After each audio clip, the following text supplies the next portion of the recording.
Joder. Yo creo que ya está, ¿no? Pues quédatelo y se lo damos a este hombre cuando...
Señoras y señores, muy buenas tardes.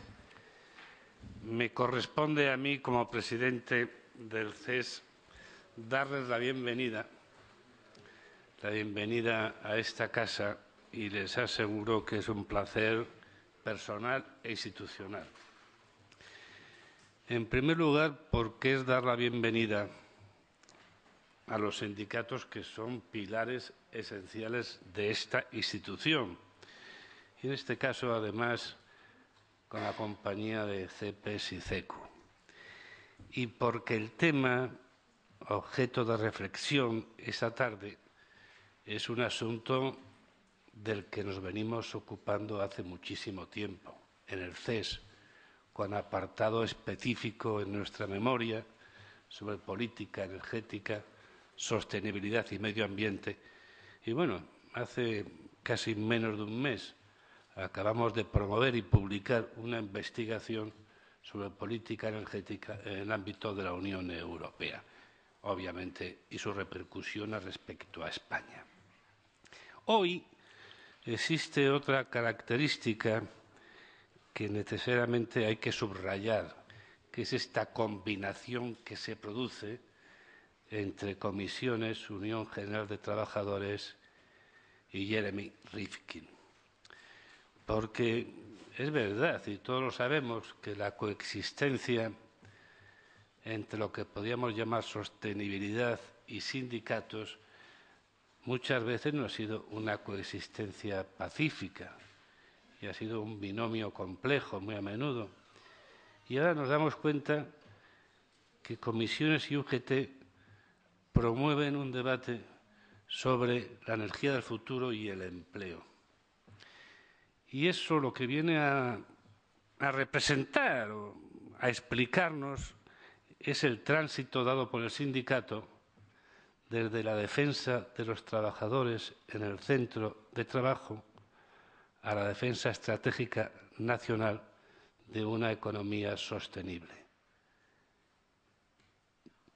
lo cual es un requisito imprescindible para la creación de empleo, surgiendo esa doble fase entre empleo y sostenibilidad. Y un nuevo traje sindical, que por otra parte tampoco es que sea tan nuevo, y viene a recordarnos la propia existencia de nuestro artículo 7º de la Constitución, cuando habla de los sindicatos como sujetos constitucionales que defienden y promueven los intereses económicos y sociales, no solamente los intereses de los trabajadores del centro de trabajo. Y este rol constitucional, muchos pensamos que es esencial y pensamos incluso más que es esencial en estos tiempos para reivindicar lo que es un pilar esencial de la cohesión, el progreso, la razonabilidad y la justicia, como son los sindicatos. Esta combinación con Rifkin, pues a muchos de nosotros nos resulta muy atractiva, porque, bueno, casi todo lo que estamos aquí tuvimos ese encontronazo hace unos 15 años con el libro aquel que causó tanta sensación en España, El fin del trabajo. Y una de las características, a mi modo de ver, desde el punto de vista muy subjetivo, que tiene Rifkin es que más que capacidad para enseñar, tiene capacidad para sugerir. Es decir, te sugiere muchas cosas, porque el fin del trabajo nosotros lo vivimos como el desplazamiento de la centralidad del factor trabajo, desplazado por la economía financiera que da paso a la crisis en la que aún estamos. Ese desplazamiento, esa economía fetichista en una sociedad en la que el intercambio financiero representa el 345% de la producción de bienes y servicios. Esa locura que ya estaba anunciada hace muchísimos años por Aristóteles cuando decía que la fórmula dineraria de la mercancía carece de valor. Y esa es la economía fetichista, que es la que nos toca vivir. Y después siguió con otro libro que también nos atrajo mucho, El acceso a la nueva era, ese tránsito que se produce del mercado a las redes, del capitalismo físico al tecnológico, de la segmentación entre aquellos que saben y que no saben, aquello que vino a llamar el capitalismo ingrávido. Y la tercera revolución, que, bueno, puede resultar un poco sorprendente que les diga esto, pero en el fondo casi todos los nuevos descubrimientos que se hacen de nuevas revoluciones pues tienen un vientre común, que es un vientre marxista, porque Marx establecía que la revolución se producía con el choque entre las fuerzas productivas y el modo productivo. Cuando el modo productivo no podía sujetar, contener a las fuerzas productivas, éstas rompían el muro y hacían una nueva fase en el proceso revolucionario. Y lo que Rifkin nos viene a decir, que esas fuerzas vienen determinadas por un vector esencial, que es el vector energético, y que los distintos modos de producción determinan distintos modos de producción, es decir, de revolución. En esto es lo que estamos. Yo no sé si todo este tipo de cosas tiene una utilidad concreta, pero sin embargo tiene una misión que es esencial, y es que conseguir aquello que decía Pascal, lo primero comprender, y eso es lo que nos importa, comprender lo que está pasando, y para comprender lo que está pasando estoy convencido que esa tarde en España no se puede hacer nada mejor que estar aquí y estar aquí un poquito atento. Concluyo de nuevo dándoles las gracias a todos, singularmente a los organizadores, por escoger esta casa para celebrar este acto. Muy buenas tardes y llores cuando tú quieras.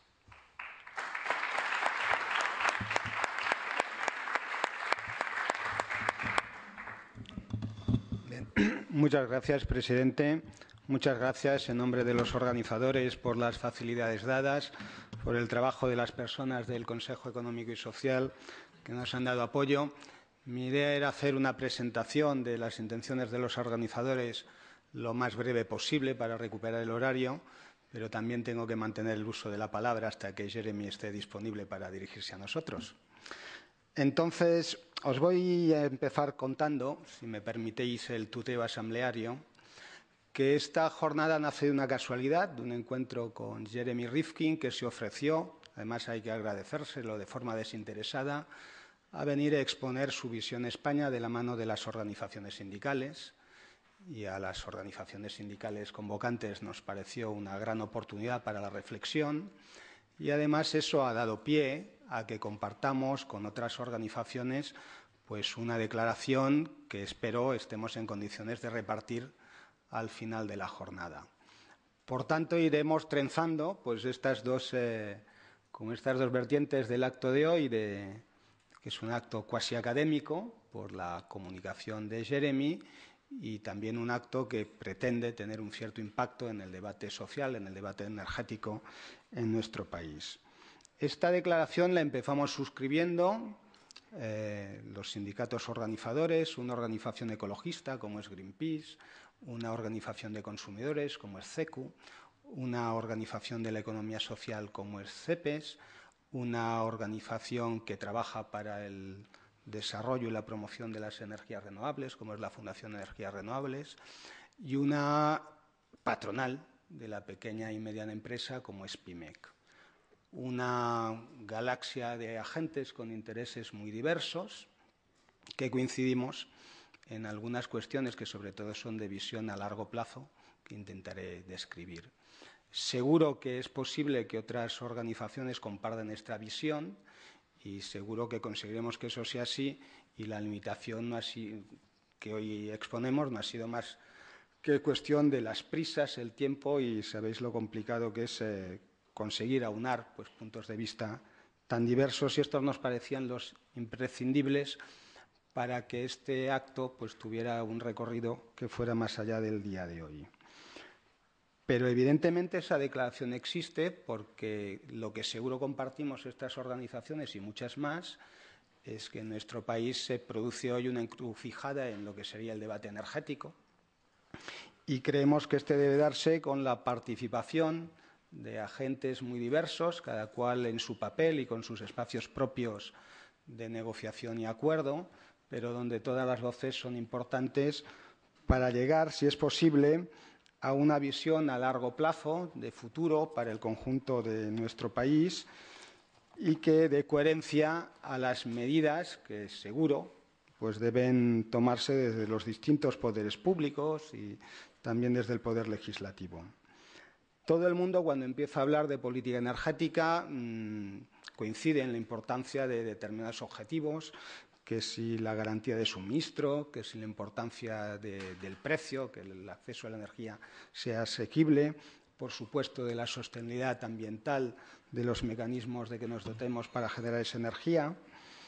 Y eso, a pesar de que ahora tengamos la sensación de que estamos en una coyuntura que nos exige tomar medidas inmediatas, creo que nos obliga a tener visiones a largo plazo y sin caer en la parálisis por el análisis, sí no tomar medidas ni posiciones precipitadas y tener en cuenta cuáles son las líneas de fondo que hay que abordar y, por tanto, darle a nuestra ciudadanía un relato coherente de cuáles son los riesgos, cuáles son las oportunidades y cuáles son las políticas a desarrollar.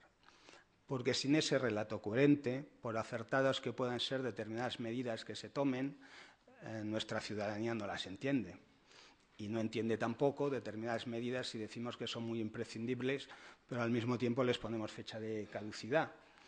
Por tanto, es importante, insisto, en destacar que nuestros problemas energéticos no son coyunturales, aunque se vean agravados por la actual situación en los países árabes, y que tenemos problemas importantes de fondo que son los que hay que corregir. Fundamentalmente, y se podrían destacar más, nuestra dependencia de los combustibles fósiles, nuestra deficiente intensidad energética, que es cierto que ha ido mejorando desde el 2005, pero todavía guarda muchos márgenes de mejora respecto a los países de nuestro entorno, y también el impacto ambiental que nuestra forma de producir y consumir energía tiene hoy. Insisto en que son razones permanentes que tenderán a agravarse en mayor o menor medida en el futuro, las que nos obligan a abordar estos retos. Y la política energética que podamos tomar también se encuentra condicionada por elementos de un marco más amplio, como son la evolución futura del suministro, que no controlamos ni en precio ni en seguridad, y la evolución de políticas que no necesariamente son riesgos ni negativas, como es la evolución de las políticas climáticas en todo el mundo. Acuerdos ambiciosos en las cumbres del clima, políticas ambiciosas de la Unión Europea. La semana que viene conoceremos la hoja de ruta para 2050. Pueden conllevar que lo que hoy son objetivos fijados de reducción de emisiones, de generación con renovables, de ahorro y eficiencia energética, se conviertan en objetivos todavía más ambiciosos en el futuro, a los cuales tendremos que estar en condiciones de responder. En todo caso, es cierto que en el debate hoy que se da en los medios, en la prensa, sobre todo destaca la necesidad de reducir nuestra dependencia de los combustibles fósiles. Y yo quiero decir que esa reducción de dependencia puede tener distintas respuestas. De hecho, se están apuntando ya en el debate público y no todas las respuestas tienen los mismos resultados ni en términos económicos, ni en términos de reparto de poder, ni en términos de sostenibilidad ambiental. La declaración que suscribimos las organizaciones a las que antes me he referido claramente es una apuesta por el desarrollo de las renovables, del ahorro y la eficiencia en edificios y viviendas y en la producción industrial, de intervenir en el sector del transporte no solo esperando la llegada del motor eléctrico, sino promoviendo un cambio modal. Y tiene, además, creo de forma novedosa, al menos por la importancia que le hemos querido dar en el debate en nuestro país, la apuesta importante de que todo esto debe darse de la forma más distribuida posible, también la generación de energía con fuentes renovables. Estamos convencidos que no se trata solo de sustituir unas tecnologías por otras, que ya es un gran debate en sí mismo, sino que debemos hacerlo de forma que se reparta al máximo la riqueza, se genere al máximo de empleo local y también, ¿por qué no?, se reparte el poder que da el controlar las formas de generación energética. Este es el punto en común entre lo que los firmantes de la declaración hemos apuntado como una idea para situarnos en el debate energético de nuestro país y la visión de Jeremy Rifkin. Espero que al final de la jornada esta visión general de Jeremy Rifkin nos sirva a todos para convencernos que en las propuestas que esta declaración contiene hemos acertado y estamos en condiciones de hacer una aportación positiva a nuestro país. Muchas gracias.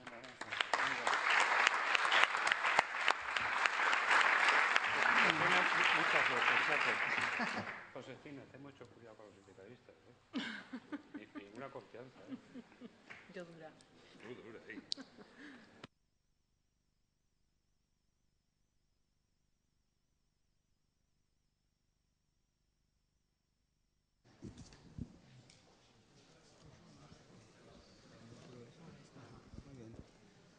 ¿Le presentas tú, no?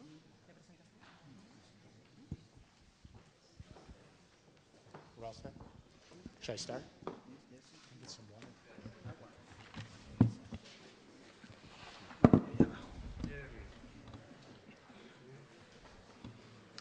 Hola, buenas tardes a todos. Muchas gracias, Marcos Peña y Llorén Serrano, por esta introducción que han hecho a este acto de la energía del futuro y el trabajo.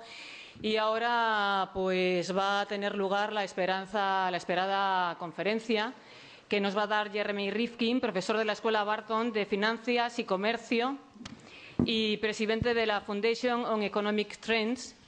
Él va a estar con nosotros más o menos una hora. Después de su intervención va a haber posibilidad de que haya alguna pregunta por parte de los asistentes y ya hay algunas personas por los laterales distribuyendo unos pequeños papelitos donde se pueden escribir esas preguntas. No va a haber mucho tiempo porque él tiene que marcharse luego a las 6 menos cuarto, pero bueno, habrá alguna oportunidad de poder intercambiar alguna opinión. Bienvenido.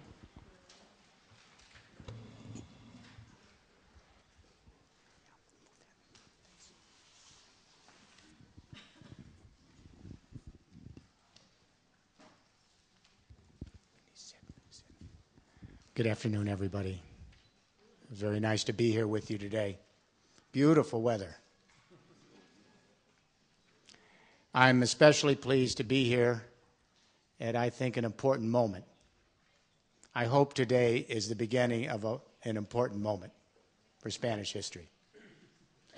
We have here an interesting new coalition. The Spanish trade unions, the Spanish small and medium-sized enterprises, the Spanish cooperatives and nonprofit organizations, the Spanish consumer associations, the Renewable Energy Foundation, the green and environmental groups. I'm very comfortable with this group. This is the beginning of coalition efforts that we're going to see all across Europe. Started in Italy in January, moved to Brussels. Spain is going to be at the center of this new commercial movement. And by this time next year, we're going to see these coalitions all across the EU and then around the world. But on this beautiful afternoon, I want to start on a somber note, which I hope will end up being a liberating reflection.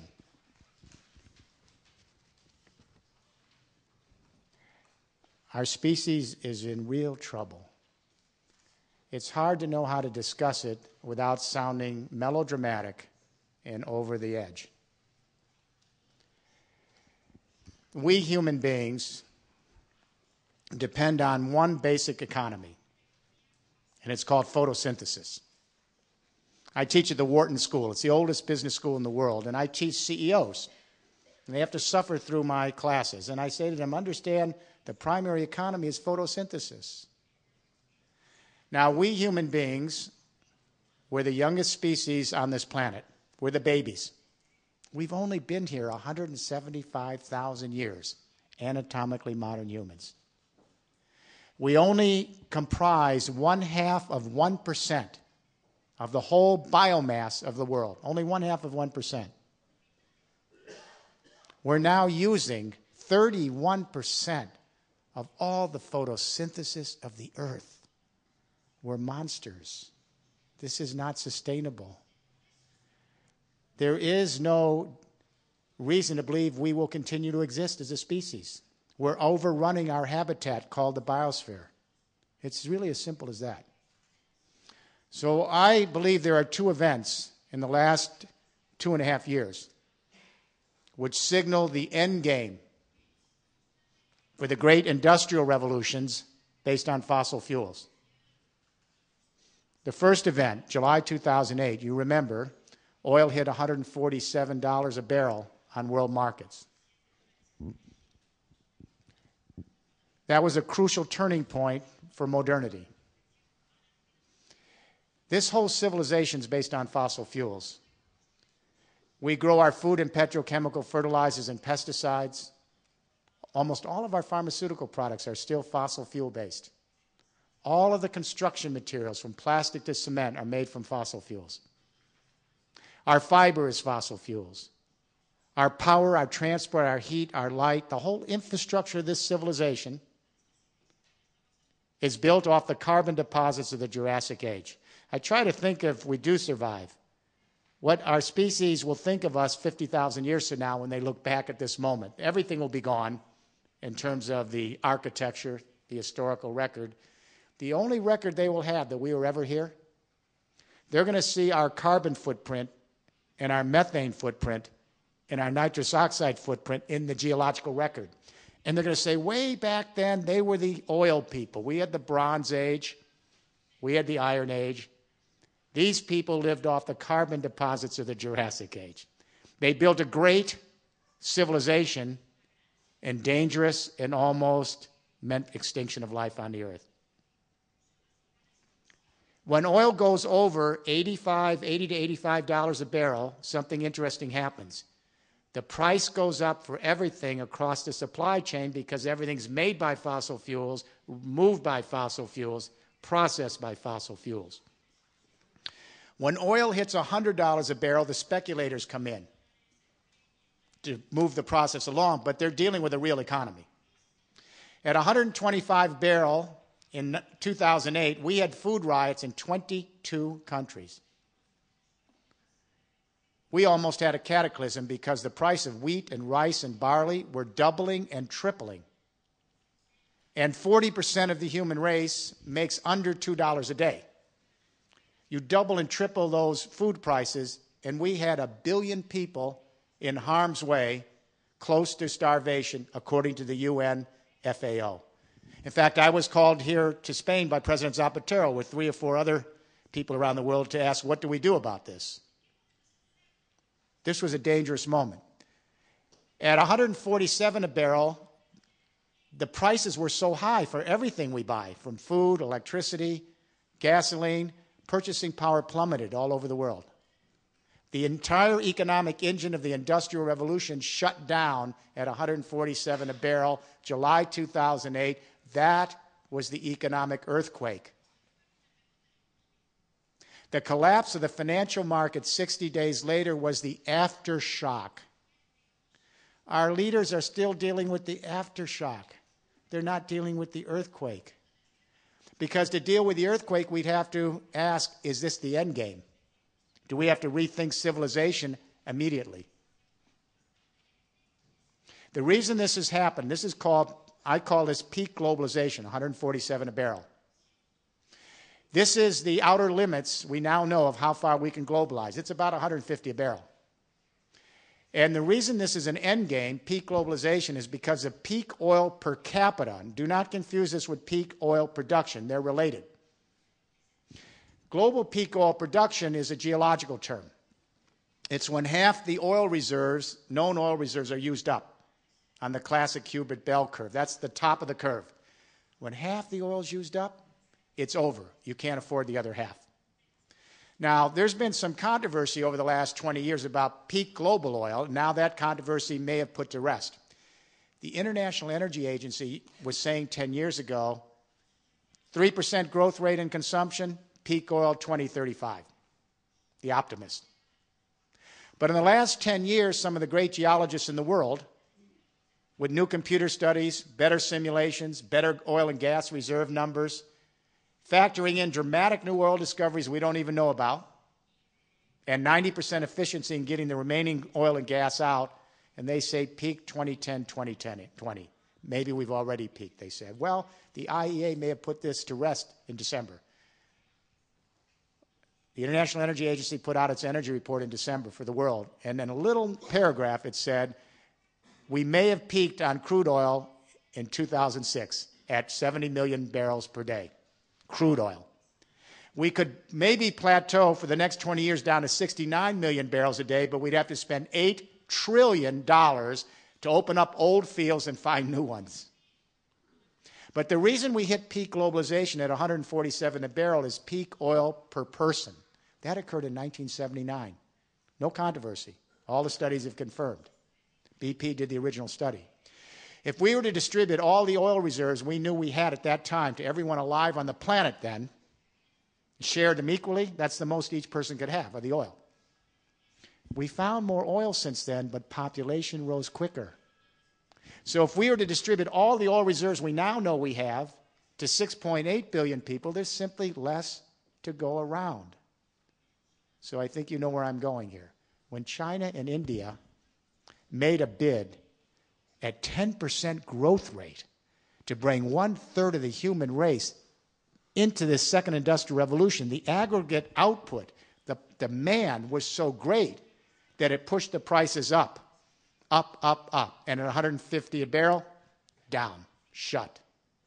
What I'm suggesting to you, this is an end game because we're trying to regrow the economy now to replenish inventory. And what happened?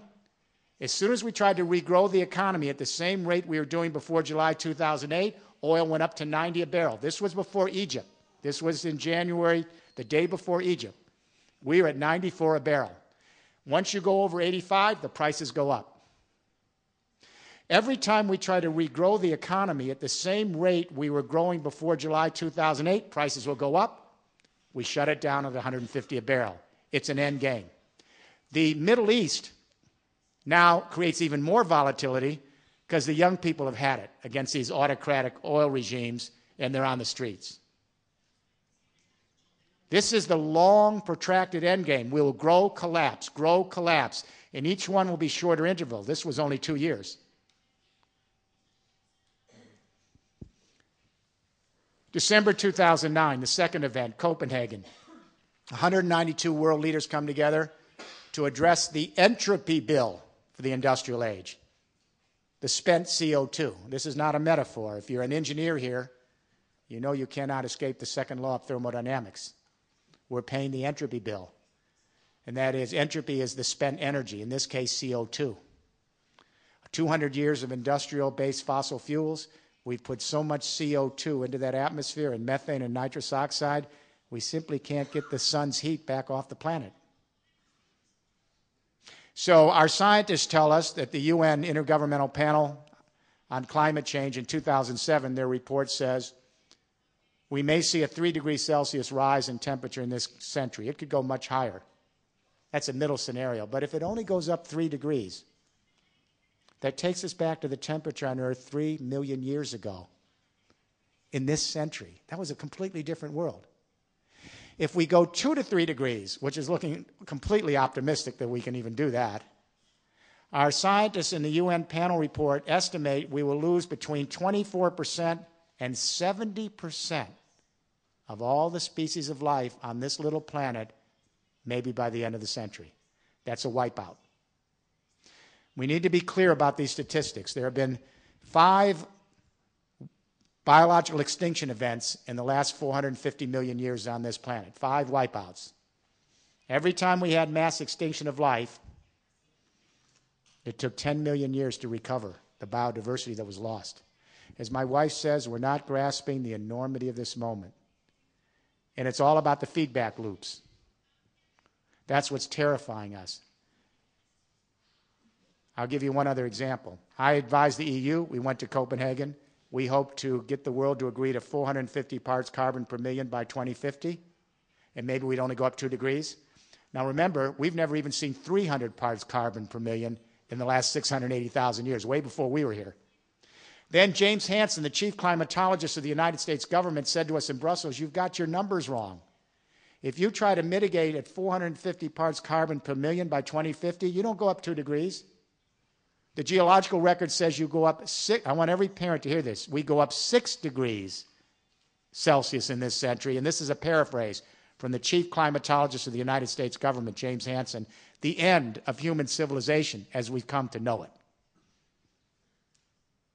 We're sleepwalking here. We're talking about speed limits, whether we should go faster or slower. We are sleepwalking here. Our world leaders could not cut the deal. They couldn't cut the deal on CO2. It broke up and collapsed. It was a sham and a disgrace. The greatest single issue in front of the human race, and we couldn't even come to a small agreement. So, globalization peaking. The end of the fossil fuel era drawn out over the next 30 years. Climate change now having real-time impacts on agriculture and infrastructure, and we're only in 2011. Well, what do we do? What do we do?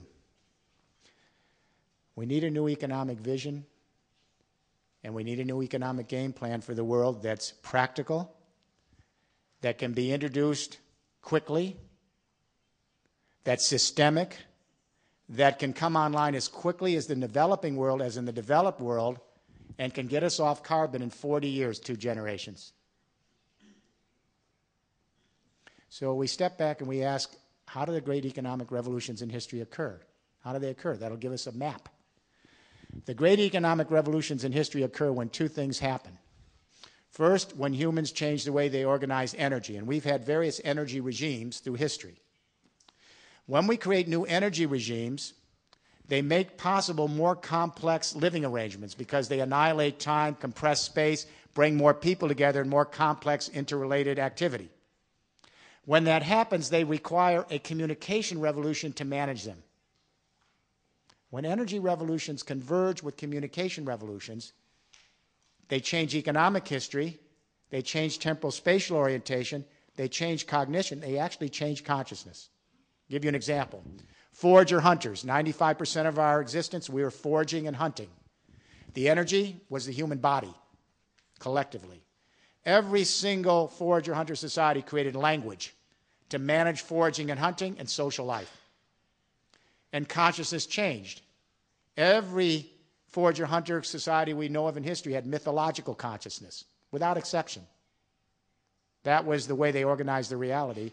And the basic human drive, the basic drive that's imprinted in our neural circuitry, empathy, which is a biological drive as a social creature, big neocortex, we extended empathy, that basic circuitry drive, to people of blood ties. If I was in your tribe, blood ties, I'm empathizing with you as a brother or sister. That other tribe over there, demons, non-human.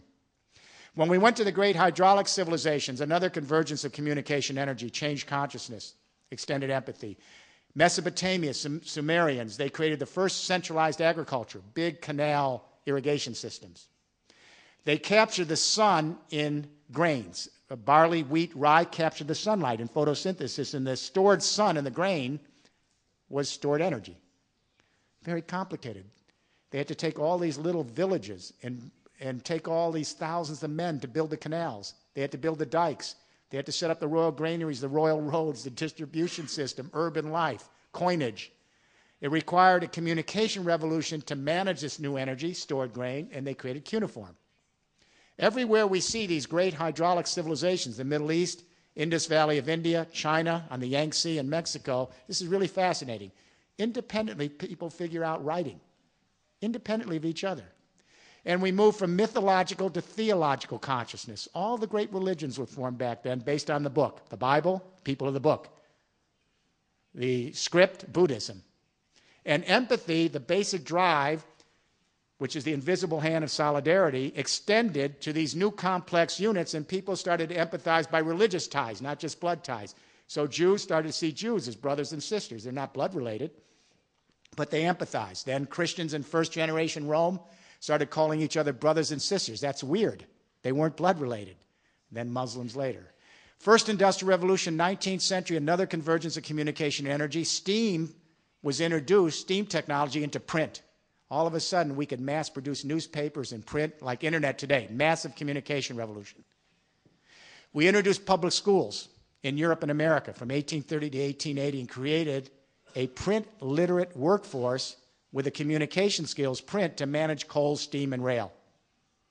Could not have done it with codex. And consciousness emerged again to ideological consciousness, the Enlightenment. And now the new fictional family is something called the nation state. All of a sudden there's Spain. There was no Spain. And now there's something called France. And now everyone in France think that other French people are brothers and sisters and empathize, but maybe not with the Spanish. The Spanish think of each other as brothers and sisters, but maybe not with the Germans. And we extend empathy with this new fictional family to those who've like-minded national identities and loyalties. 20th century, Second Industrial Revolution, the one we're ending now, centralized electricity, the telephone, became the communication tool to manage the auto, oil, and suburban rollout era. Decentralized living patterns, electricity, the telephone. And we went to psychological consciousness. Our generation thinks therapeutically. My grandma couldn't think psychologically. She could think ideologically. She could think theologically. She could even think mythologically. My grandma couldn't think therapeutically. She couldn't reflect on her own feelings and others. And empathy extended to people of like-minded associational interests. Now that second industrial revolution, the energies are sunsetting. Does anyone think these energies are going to go down in price, coal, oil, gas, and uranium? No. The technologies based on these energies, like the internal combustion engine, are exhausted. No more S-curve. And the infrastructure based on these energies is clearly dying. We are on the cusp now of a new convergence of communication and energy. It could get us to a third industrial revolution, hopefully in time. And it could take us to biosphere consciousness. We had a very powerful communication revolution in the last 15 years, the personal computer and the internet. Now, what's so interesting about this communication revolution, it's not the one I grew up on. I grew up on centralized communication, the telephone, television, radio, centralized top-down, one-to-many. This internet revolution is very different. It's distributed, it's collaborative, it's open source. So that means that 2.5 billion people, I have my little BlackBerry. This happened in 15 years. 2.5 billion people now have one of these and can take this little utensil and send their own video, audio, and text to everyone else at the same time, at the speed of light, with more power than every television network in the world. And we did this in 15 years. We're a very creative social species.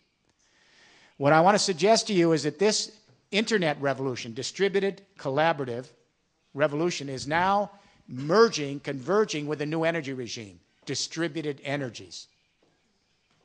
When distributed internet technology begins to manage distributed energies, we have a third industrial revolution and hopefully biosphere consciousness.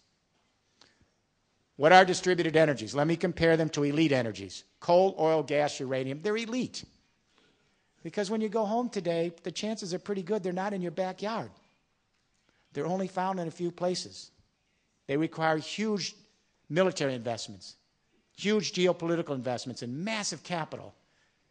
These are the most elite, centralized energies in history and have created the most centralized, top-down, hierarchical forms of economic management in all of history. 4 of the 6 largest companies in the world are still energy companies. And all the other companies that work off that spigot are centralized, and the economies of scale are vertical. What are distributed energies? The sun shines all over the world every day. 1 hour of sunlight's enough to power the world for a year. The wind blows all over this planet every day. 20% of the wind can maintain this economy till kingdom comes. Underneath the ground where all of us walk is the geothermal heat of the planet, enough energy forever. If you live in the rural areas, there's biomass, agricultural and forestry waste to energy. Wherever there's water, there's hydroelectricity.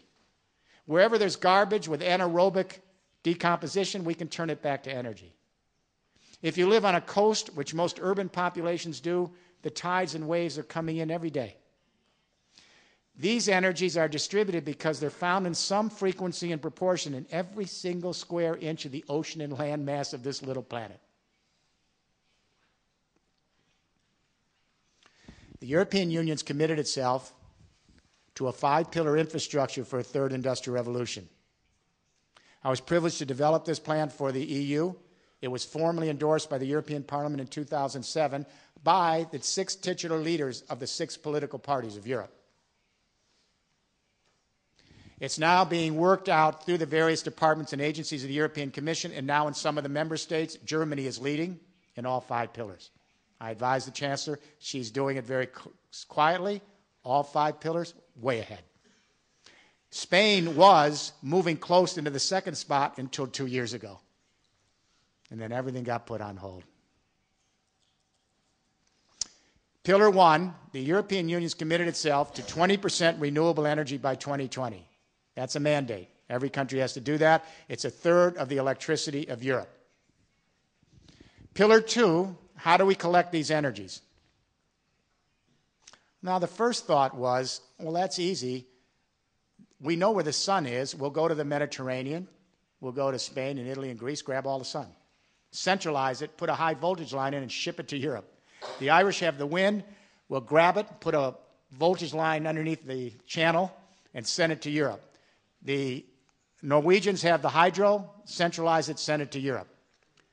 Let me be clear, none of us, including myself, oppose centralized solar and wind, or in some cases, hydro and geothermal. They're essential to get us off carbon, but they're not sufficient. They're not the third industrial revolution. They're a smaller and smaller part. What you're seeing now is centralized wind, centralized solar. That's just a small part of what we need to do. It's not the heart and soul of this movement. It's part of it. We began to ask a question in Brussels, which seems so simple now. We said, well, wait a minute. If these distributed energies, the sun, the wind, geothermal, garbage, if it's found in every square inch of the world, why would we only collect it in a few central points? Pillar 2, buildings. There are 191 million buildings in the European Union. Buildings are the #1 cause of climate change. They use a third of our energy and a third of our CO2 emissions. Parenthetically, the #2 cause of climate change is beef production and consumption, And not one government leader in 192 countries has made a single statement on the number 2 cause of climate change. 3 is transport. How serious is our species when it can't even deal with the number 2 cause? For fear we may hurt somebody's feelings about moving down the food chain slightly. Number 1 is buildings. So pillar 2 is we're going to take all 191 million buildings in the EU, think Spanish economy, your real estate market, and we're going to convert every single building to a partial power plant. Every home, office, factory, shopping mall, technology and industrial park converted to grab the sun on the roof, the wind on the walls, the heat under the ground, all of it. Think mainframe computer, then you had your own. Think centralized power, now you're the power plant. The new buildings, positive power. Acciona, they're in our group. We have 120 companies in a group I chair. They had the first zero-emission building in the world in Navarra, Spain. It's like inventing the automobile. They invented the zero-emission building. Then Bouygues in Paris just put up the first positive power office complex. Now there's several under construction. So pillar 2 is buildings, buildings, buildings. You have a real estate market that tanked here because you overshot the second industrial revolution 2 years ago. We did it in 1988. We built out the interstates. See if this sounds right. We built out the interstates for the auto age. We put in all the suburban construction. We added travel and tourism, fast food culture, and all of it. Then we overbuilt, which always happens, and we had a recession in the late 80s. And since then, you know how we've maintained the American economy? By living off the savings of the second industrial revolution that our families put together from the 50s to the 1980s. We depleted the family savings, went into a subprime mortgage market, kept believing that we were growing the world economy. We were, because we were buying all the goods and then everyone else went to work to make them, but they were based on debt and depleting our savings from the second industrial revolution. There was no third industrial revolution at that point. Does this sound familiar in Spain? You're going through the same thing. We're there, you're there. So pillar 2 is buildings. If we can begin to convert every building in Spain, the commercial and residential buildings, we reappreciate the value of the real estate stock because now they're power plants. Not just one power plant, thousands of them. Pillar 3, how do we store this energy? Because, you know, the sun isn't always shining in Madrid. The wind isn't always blowing on the coast. These are intermittent energies. So we have to put in storage. So the European Union has committed itself, the European Commission, to an €8 billion joint technology initiative, public and private, to place hydrogen storage in every piece of the infrastructure, every home, every office, every factory, hydrogen storage. I'm in favor of all storage. Flywheels, batteries, capacitors, water pumping, use any kind of storage. You have to store these energies. Because once you get over 15% of the grid renewables, and if the sun stops shining and the wind stops blowing and your water tables are down, you don't have any electricity. Hydrogen stores it. So if you have in your house a solar panel on the roof, you generate some electricity. If you have some you don't need, you put the electricity in water. The hydrogen comes out of the water. It goes into a tank. When the sun isn't shining, convert it back to electricity. It's a small energy loss compared to the conversion of fossil fuels and nuclear all the way down the line, which is through the roof, thermodynamically. Pillar 1, renewables. Pillar 2, we convert the building stock of Spain to power plants, resurrect construction, move thousands of SMEs, provide huge amounts of jobs. It's going to take 40 years to convert the building stock of this country. Then you jumpstart the economy. Pillar 4 is where the communication energy revolution converge. We take off-the-shelf internet technology. It already exists. We take the power grid and transmission lines of Spain, and we transform them in the next 30 years to an intergrid that acts exactly like the internet. So that when buildings all over Spain are collecting energy on site, storing it in hydrogen like you store digital in media, and then if you don't need some of it, your software will conduct it all the way across Europe for you. Just like we now produce our own information, store it in digital, share it across cyberspace. It's the same principle, the same technologies. But when energy and communication come together, we have a central nervous system for a completely new economy. All sorts of new business models. Pillar 5 is electric plug-in transport. The electric plug-in vehicles are out on the market this month. Hydrogen fuel cell vehicles, 36 months from now, both Daimler and General Motors in the market. So you'll be able to power up in your buildings and then exchange electricity with power charging units all over Spain. You can get electricity from the grid, or your software and your computer will say, price is high, sell your electricity back to the grid. You're now a power company. In the future, the Iberdrolas and the Endesas, they're going to route the traffic. We're going to own the energy. They're going to make more money advising clients how to save energy than they're doing now, which is to try to sell more energy. The energy is going to go lateral. It's going to go lateral. These 5 pillars together are a single system. They are the technology revolution. The pillars are the components. If any of these pillars get ahead of the other pillar or just stand alone, the whole thing collapses. That means that every region, every locality has to create a master plan, bringing together the government, the business community, the civil society, the SMEs have to be at the table, the co-ops, the nonprofit organizations, the consumers, and the trade unions right at the beginning of the process and all the way through. We found this out in the EU. A document was put out by the European Commission 2 months ago saying we need €1 trillion for this smart distributed grid within the next 10 years. If we don't get it, we can't feed in the renewables because you have feed-in tariffs. Everyone's trying to feed in these renewable energies now, and they can't do it because the grid won't take it.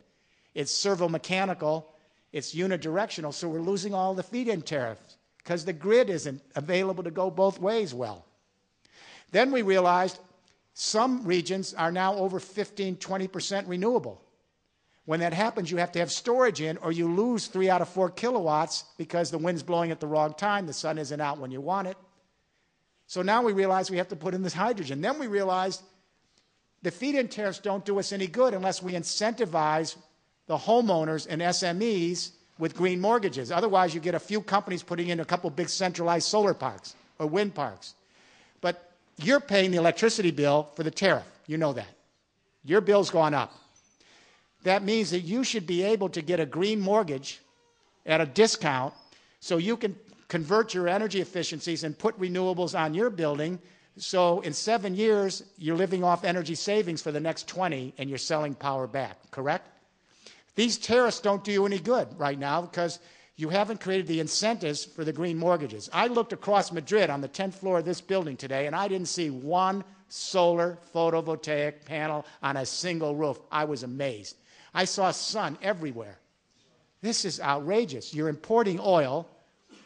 You're asking about speed limits, and you've got to go much further. You are the Saudi Arabia of renewable energies, like Italy. You're not doing it. You're not doing it. So all of these pillars go together, and they have to be created in each region, and it's nodal. As each region, like Catalonia, the Basque Nation, all the regions create their own plans with the trade unions, the consumer groups, the co-ops, the nonprofits, the consumers.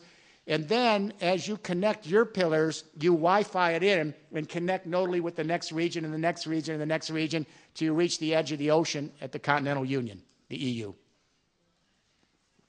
This is power to the people. This is the democratization of energy. This is a new social market model. It requires everyone being an entrepreneur, but it also requires collaboration and open commons. It's a social market model. The reason we can do this now, for 30 years, government leaders have said, Mr. Rifkin, please, how do you expect to run the world on windmills, solar roofs, and garbage? Come on. We love these energies. They're benign. The kids like them, but they're soft. They can't run a global economy. You need coal, oil, gas, and nuclear power plants. That's hard energy. You know, for 30 years we couldn't answer this question. Now we can. So you take this message to all your friends. It's called Grid IT. It was introduced in Silicon Valley 8 years ago, 10 years ago now. We now have the software that allows us to connect hundreds of thousands of desktop computers. We can connect them. When we connect those little desktop computers you have, hundreds of thousands of them, the distributed power dwarfs anything you can imagine with centralized supercomputers. We can take Grid IT to energy now when millions of us are paying That's why this favors the SMEs, the co-ops, the trade unions, millions of little players together. The distributed power wipes out anything you can imagine with nuclear power or coal or oil. The music companies did not get distributed power. I watched this happen. The CEOs in the music companies, they couldn't understand millions of kids file sharing music. They called it cheating. Well, within 5 years, the kids wiped out the music companies.